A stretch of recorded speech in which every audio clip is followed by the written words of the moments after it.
So, mayroon po tayong gagawin ngayon na ano,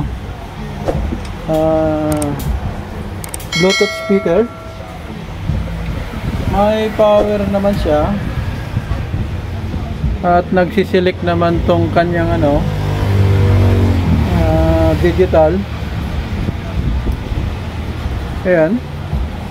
Kung napapansin nyo po. So kahit sa radyo ay wala po eh. Wala sang sound. Okay. Ayan, naka maximum volume na po eh. So wala po tayong naririnig na kahit buzzing. So buksan na lang natin to.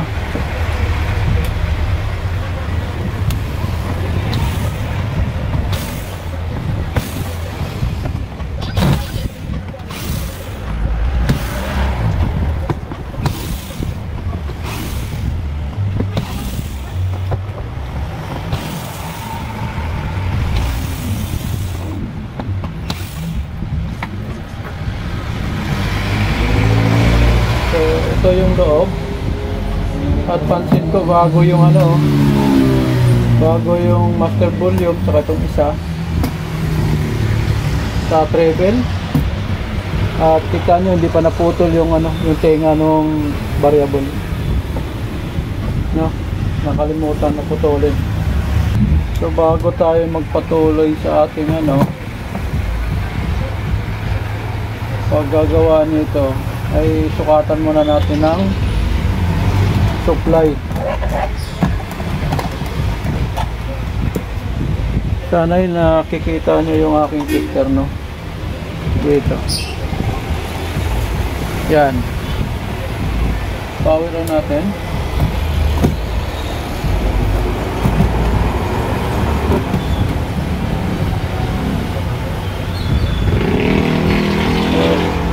Check natin kung mayroon tayong supply rito. Input voltage na 12.5. Paglabas po rito sa ito MOSFET ba to? Meron siyang 18 volts. So ano, boosted yung kanyang supply nito, ang IC na to. No, ito yung amplifier niya eh.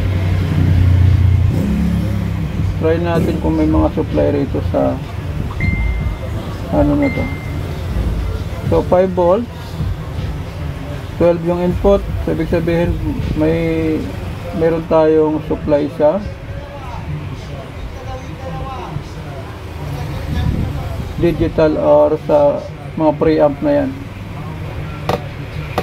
Oh, mayroong 5 volts. At naririnig ko yung ano, yung cracking ng speaker pag nasusundot.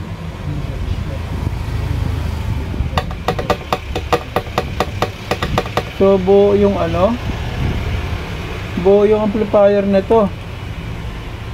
So ito yung input niya oh. Sa 1, 2, 3, 4, 5, 6, number 6 out nitong ano, preamp. So may 5 volts na supply to. So try nga natin kung may papasok na signal dito. Naka-line naman tayo, di ba? Select natin sa line muna. Naka-line na.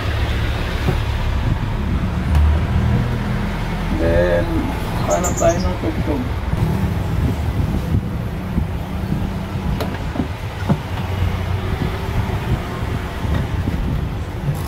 So yung line in niya ay dumiretso doon sa ano, digital control at bumalik dito sa ito.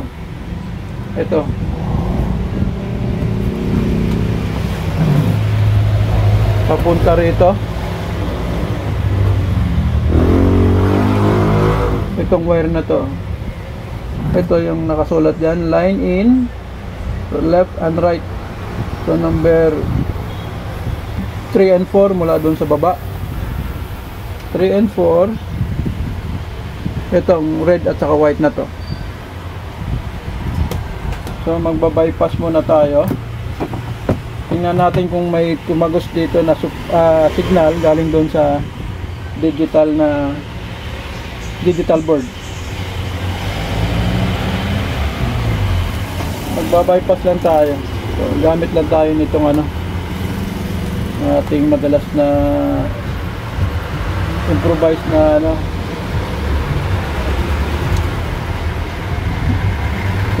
na signal tracer. Naglagay lang ako ng resistor dito saka capacitor. So try natin nga kung may pumasok. So dito tayo. Ayun mayroon. So buo talaga itong IC. So yung input nitong 455 ay number, I think 2 and 3. Dapat mayroon tayong signal na matitrace dito.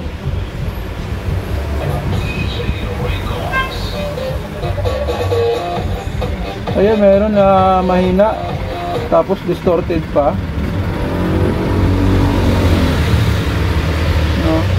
Tawid natin. Yun, malakas dito malakas siya. Teka.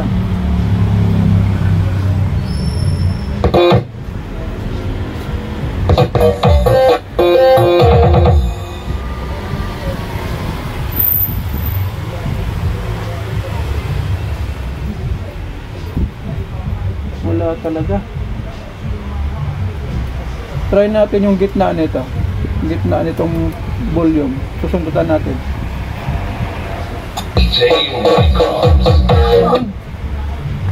Meron siya rito sa gitna natin. Pag naka-pull ito, sanay na susundan niyo po yung aking ginagawa.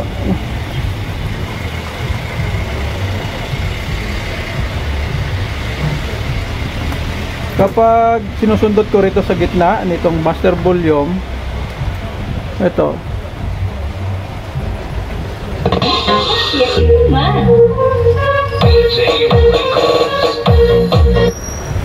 So mayroon siya, di ba?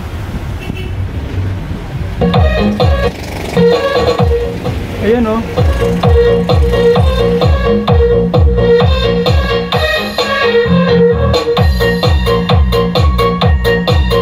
So normal yung sound.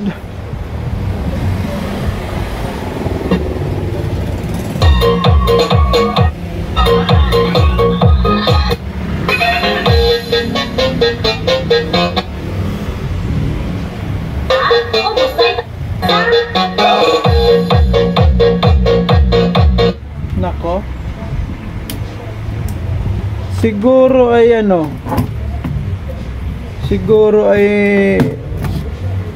since double printed kasi itong ating PCB na to, at pansin ko rito medyo nagpa-practice yung yung nagpalit nito, at baka ito ay hindi niya naingatan na matanggal yung parang eyelet dito sa butas nitong nitong ating master volume, kasi tagusan po ito yan baka piniwersa niya ito, sumama yung yung pinaka eyelet niya. So wala na talagang makakapitan niyang paanong master volume. So ang gagawin natin dito, so jump na lang natin tong red, yung input 1, 2, 3 yung line in ng left end, yun lang ang may sound. Itong red na to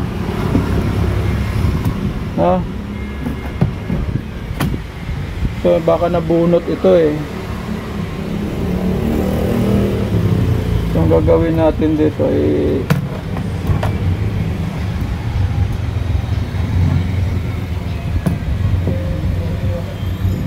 tingnan nga natin kung mayroong signal yung white.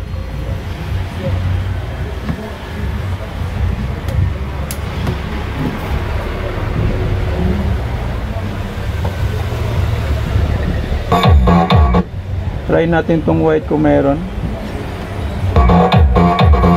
So meron din. So may ano to, mayroong resistor na naka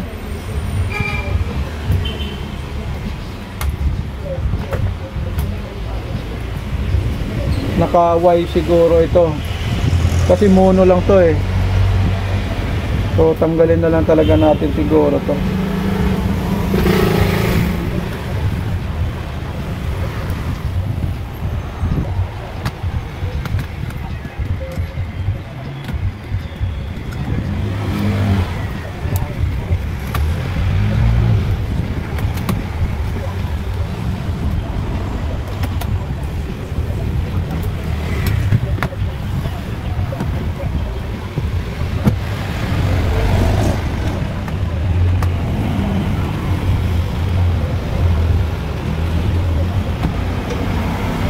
Okay, ayan.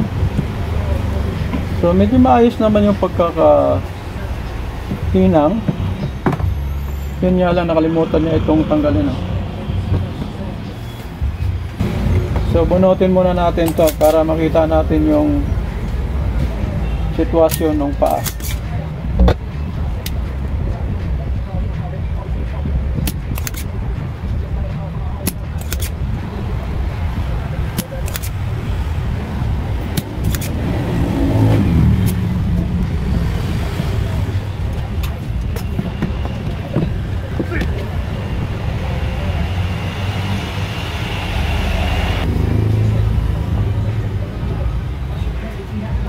So mayroon po siyang mula rito sa left and right na to, yung red and white, mayroon siyang resistor na 1K 102 nakalagay, dalawa. Tapos papunta rito sa input ng ating master volume. Siguro ito hindi na yung eyelet dito. Try natin sukatin. Siya.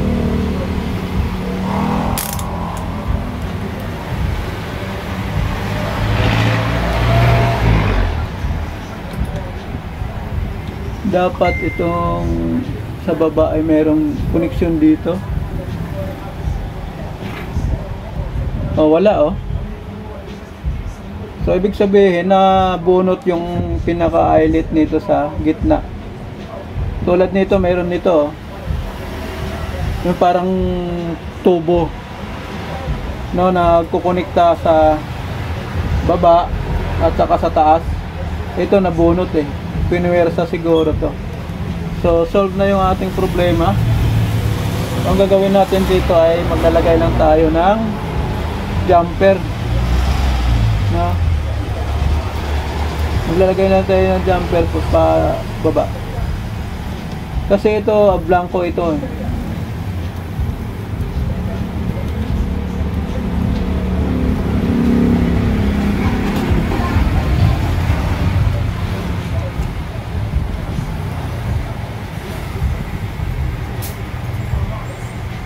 Yan. So baka pa lang natin ng jumper, pwede rin natin to ihinang dun sa paa niya mismo. Kaskasin na lang natin to.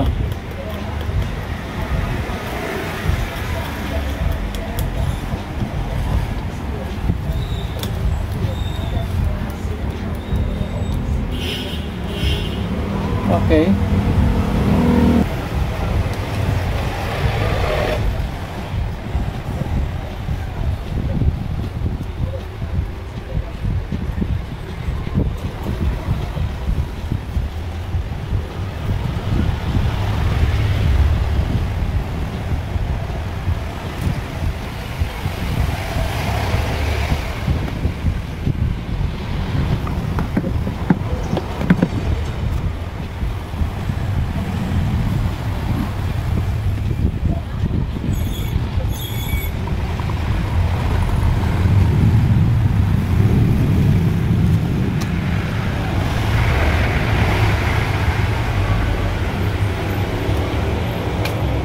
check natin ulit ha.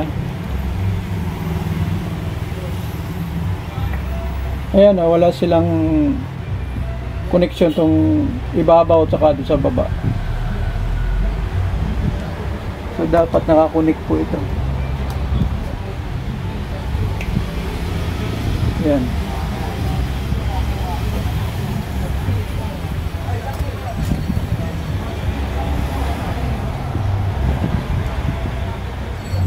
Sa mga nagpa-practice pong mag-repair,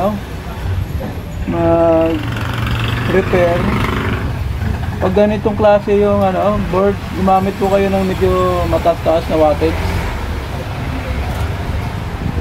Tapos bago kayo magbunot nitong variable control, mag-apply muna kayo or mag-resolder muna tayo ng konti or maglagay tayo ng panibagong tingga para pagbunot nyo ay malambot. Kasi pag pinuwersa nyo po yan tulad nito, sumasama po yung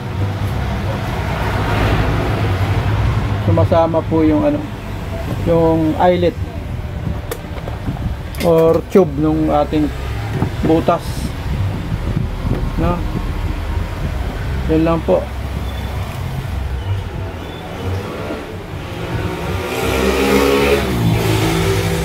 Yan. So at least may backup tayo. Okay, try natin ulit. Ay, putulin muna natin itong tainga. Yun, nakalimutan na nilang putulin. Siguro ay okay na to.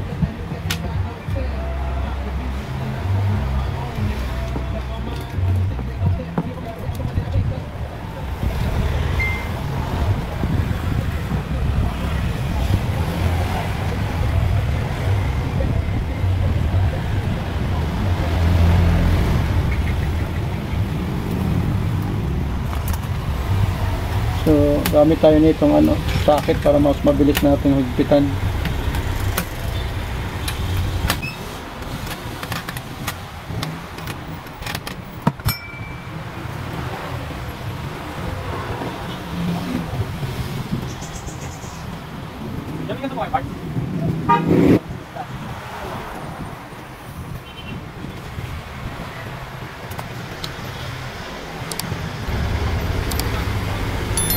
Okay.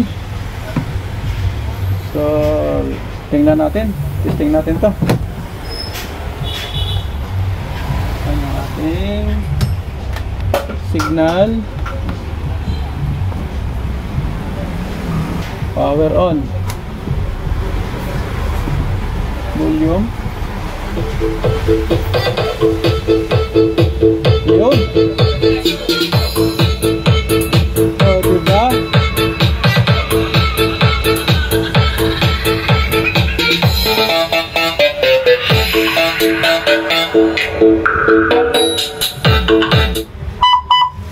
Yun, no? Try na.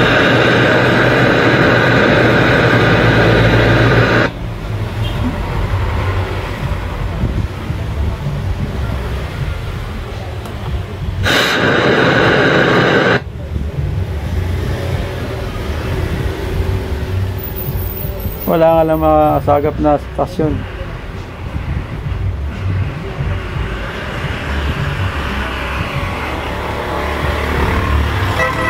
Radio na lang. Ayan, line na lang.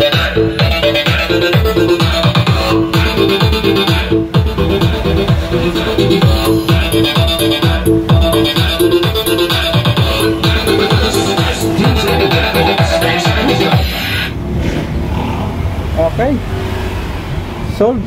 Solve the problem. So yung ating nakitang sira ay yung open board. Bali open board ng judgment doon kasi yung eyelet ng ating PCB ay sumama na siguro doon sa pagbunot ng variable or master volume. Okay, thanks for watching guys.